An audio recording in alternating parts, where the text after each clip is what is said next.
यहाँ तक तो लिख ही लिए हो, ठीक है, ठीक है, बाद में लिख लेना, पहले सुन लेना। द्विघात बहुपद है a x square plus b x plus c. यहाँ पर जो डी होता है इसको हम लोग विविक्तकर कहते हैं। डी को क्या कहते हैं? विविक्तिकर हो जाएगा। विविक्तिकर का मान बी स्क्वायर माइनस फोर ए सी के बराबर होता है। अगर से डी का मान ग्रेटर देन जीरो हो गया तो यहाँ पर जो आपके मूल होंगे वो वास्तविक होगा और भिन्न भिन्न होगा। अगर से डी का मान जीरो के बराबर हो गया तो मूल बराबर भी होंगे और वास्तविक भी होंगे। अगर से डी का मान जीरो से छोटा है तो मूल काल्पनिक होंगे। जीरो से छोटा आने का मतलब निगेटिव क्वांटिटी आएगी, माइनस वाली चीजें। तो एक एक करके हम लोग पहले सवाल करते हैं, उसके बाद बात करते हैं। सही है, चलो। पहला सवाल है 2x² प्लस 4x प्लस 2। हमको इसके जोड़ का कंपेयर करेंगे इससे ax² plus bx plus c से। यहाँ पर जो x² का गुणांक है वो a है, तो x² का गुणांक यहाँ पर क्या मिलेगा? 2। तो a बराबर 2 आ गया। यहाँ पर x का गुणांक b है, तो ऊपर x का गुणांक कितना है? 4, तो b बराबर 4 हो जाएगा। c एक अचर पद होता है जिसका मान किसके बराबर आएगा? 2 के बराबर। फार्मूला क्या निकालना है? फार्मूला तो लगाना पड़ेगा ना, विविक्तिकर। डी बराबर क्या होता है? B square minus 4ac। B का मान क्या है? 4 है, तो 4 लिख दो। 4 का स्क्वायर माइनस 4। ए का मान कितना है? 2। और सी का मान क्या है? 2। 4 का स्क्वायर कितना होता है? 16। 4 दूना 8 और 8 दूना 16। 16 माइनस 16 कितना होता है? 0। इसका मतलब जो डी है ना उसकी वैल्यू 0 के बराबर आ गई। तो अगर से डी की वैल्यू 0 के बराबर आएगी तो मूल बराबर और वास्तविक होंगे। अतः मूल बराबर बराबर तथा वास्तविक होंगे। लिखिए फटाफट।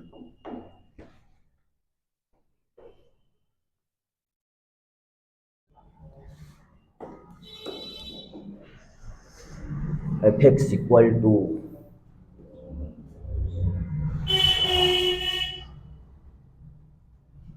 2x² minus 6x plus 5। सबसे पहला कंपेयर कर लिया जाए ना, इसको तुलना किया जाए ax² plus bx plus c से।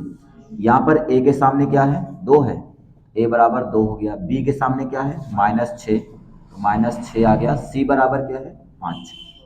विविक्तकर निकालेंगे तभी इसके नेचर के बारे में बता पाएंगे। तो d बराबर क्या होता है? अरे d बराबर क्या? b² minus 4ac। b का मान क्या है? -6, तो -6 का क्या करना है? स्क्वायर -4। ए का मान क्या है? 2 और सी का मान 5। 6 का स्क्वायर कितना होता है? 36। स्क्वायर की वजह से माइनस क्या हो जाएगा? प्लस। 4 दूना 8 और 8 का पहाड़ा 5 बार पढ़ेंगे तो कितना आएगा? 40। 36 में से 40 तो कम नहीं होगा, 40 में से 36 कम हो जाएगा, कितना बचेगा? 4।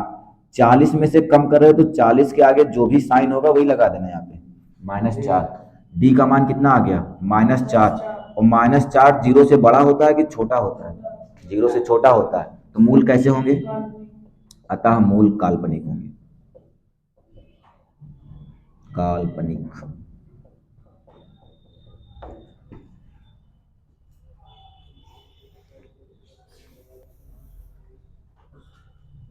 स्क्वायर से माइनस हट जाएगा। हाँ, स्क्वायर से प्लस हो जाएगा। स्क्वायर से प्लस है फिर वही के 6 का स्क्वायर 36।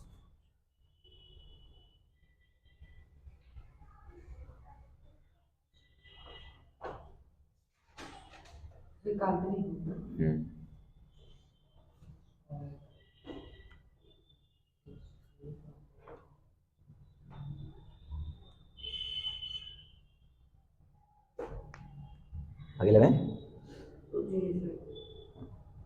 अरे लिखने वाली स्पीड तो तेज कर लो। हाँ, मारपीट करना हो बहुत तेज स्पीड रहेगी।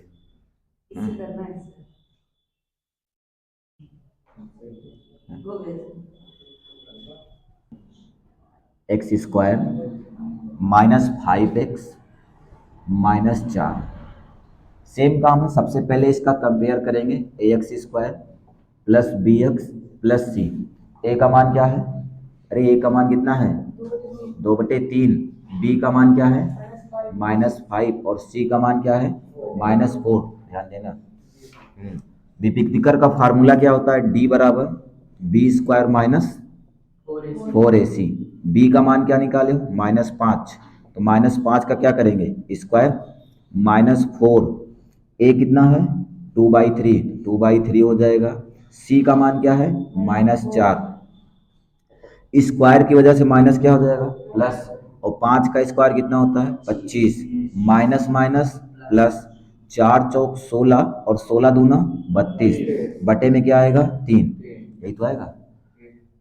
अब एक काम करते हैं 32 को 3 से भाग कर लेते हैं, या तो फिर हम लोग इसका एलसीएम लेकर के हर बराबर करेंगे। अगर वो हम लोग 6 भाग कर लेना, अभी 25 में 10 जोड़ दो 35.6। ये 0 से बड़ा होता है कि छोटा होता है? चौथे में कोई दिक्कत है क्या? बता दिए।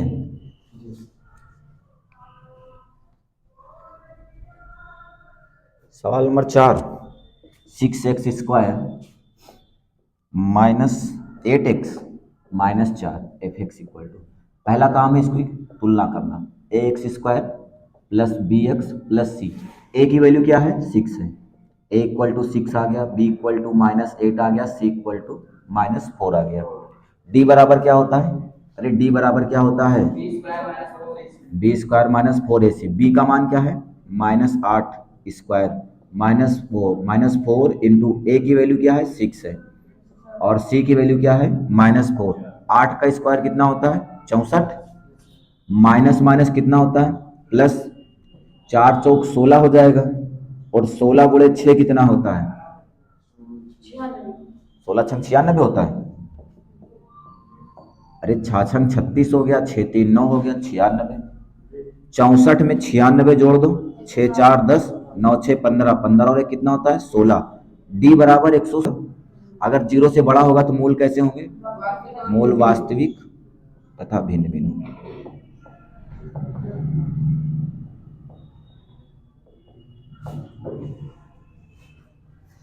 हाँ पढ़ा, हाँ 5वां नंबर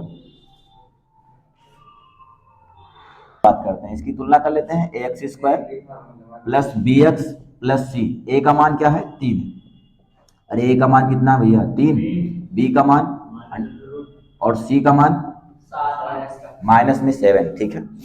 हाँ विभक्तिकर का फार्मूला क्या होता है, d बराबर 4ac। b का मान क्या है यहाँ पे माइनस में भी है, ध्यान रखना। 4, a का मान क्या है 3 और c का मान -7। स्क्वायर की वजह से माइनस क्या हो जाएगा प्लस, अरे माइनस तो प्लस हो जाएगा, और स्क्वायर की वजह से रूट हट जाएगा, माइनस माइनस प्लस, 4 तिहाई 12 और 12 का पहाड़ा 7 बार पढ़ो कितना होता है, अरे 12 84, और 84 में 2 जोड़ दो 86। डी बराबर 86। 86 0 से बड़ा होता है कि छोटा होता है, बड़ा होता है, तो मूल कैसे आएंगे वास्तविक और भिन्न भिन्न। इतना तो लिख ही लोगे। हाँ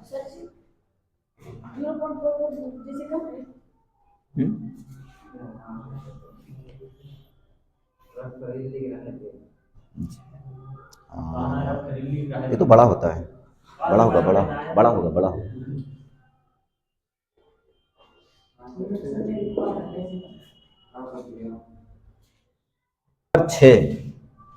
क्वेश्चन नंबर 6 क्या है, fx इक्वल टू